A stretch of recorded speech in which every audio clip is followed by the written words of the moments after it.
Well, hey there, friends. I'm so glad you're here with me today. We're going to take it kind of low key and easy going.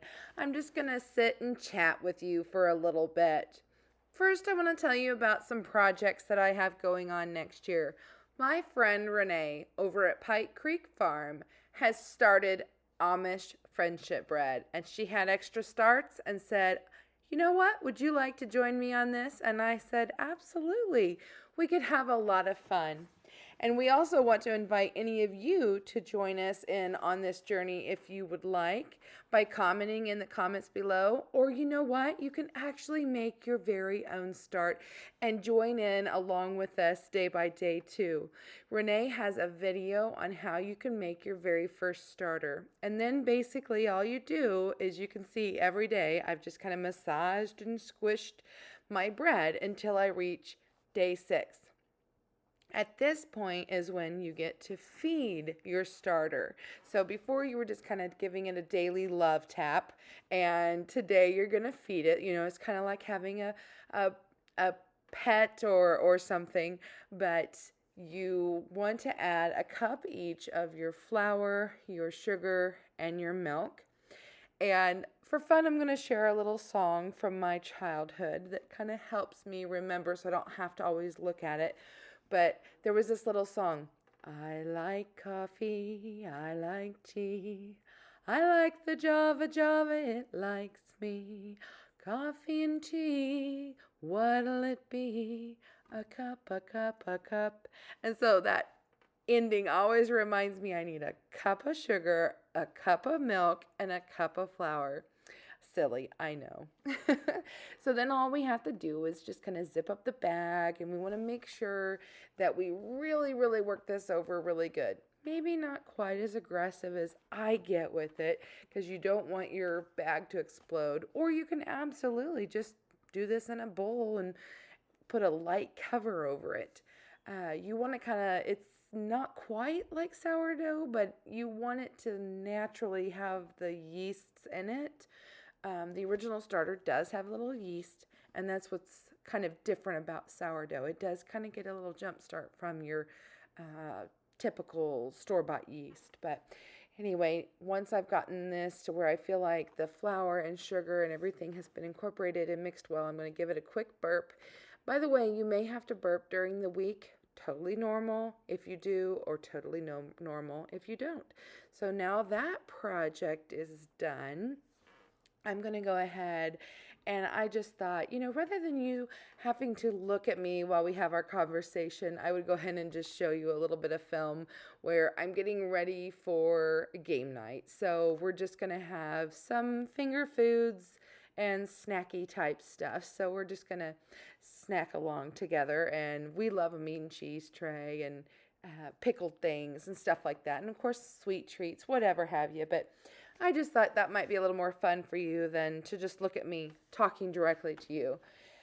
I just want to take a moment to thank all of you for this past year. It has been so much fun making so many great friends on YouTube, sharing my ideas, learning all about yours. I absolutely love it when you guys interact with me and you talk to me in the comments. So keep that up, guys, please. Let's keep these conversations going. I love it. I've gotten some great tips from all of you and some great recipe ideas. I just absolutely love it. So make sure you keep following along on all the videos, commenting. My community tab, I try to keep things updated on there when I can. So yeah, I love this community that we have.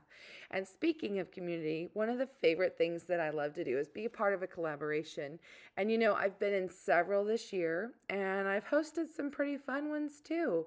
Some of them I'll bring back this next year, and some of them I might not, but I am looking forward to what next year will bring. My next big collaboration that I'm part of is called Canuary. If you've never heard of Canuary, I encourage you to go over to Sutton's Days. Lisa Sutton is the host of that, and it's just a whole lot of fun where several creators get together and share safe canning recipes and techniques, and it's just a great time had by all. So I'm very much looking forward to that. Plus, I know there are so many other wonderful ones that are going to be happening throughout the months. And so you can look forward to those. And I also want to provide you with my own unique content. So I probably should put out a poll or something, but let me know what are some of the favorite things that you saw me do last year, and maybe some things you'd like to see more of this next year, so that I know what kind of stuff you guys really enjoy.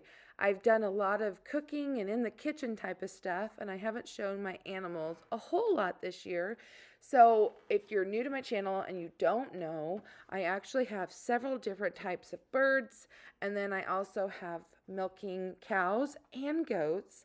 And so that keeps me pretty busy with the animals. It kind of takes up a lot of my day. And I do love to, when time allows, make cheese from the milk. And that's something I need to probably get back into a little bit more. It's been several months since I've done that. Actually, back in probably June when I had the dairy collaboration with Leanne over at Mennonite Farmhouse. So it's probably time, now that my girls are back in full swing, it's probably time to get busy getting creative in that department again too. And then this spring, I very much look forward to planting a garden. And of course, I love to preserve food. So you'll see me canning, dehydrating, freeze drying, freezing, all the ways. I feel they all are beneficial.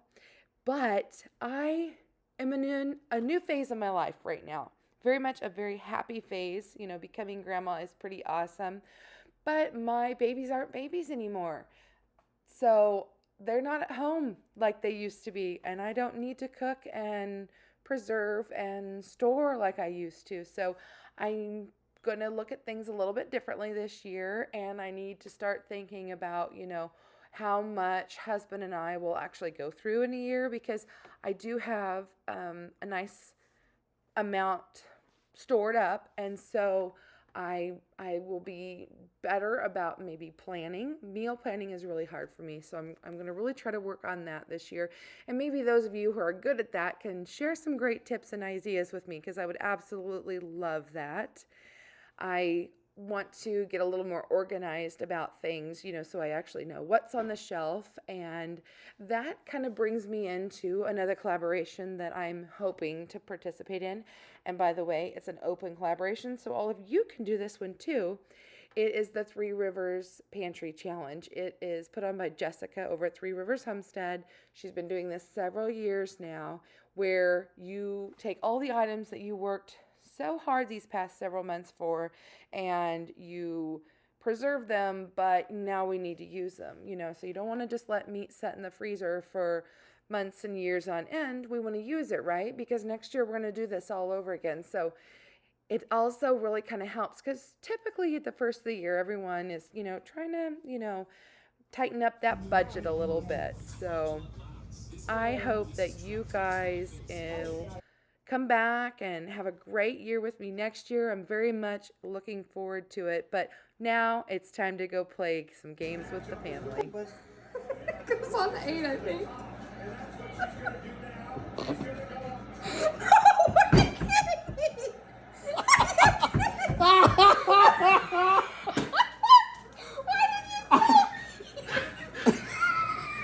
You slowly pulled it away. I was wondering. She played the wrong 12.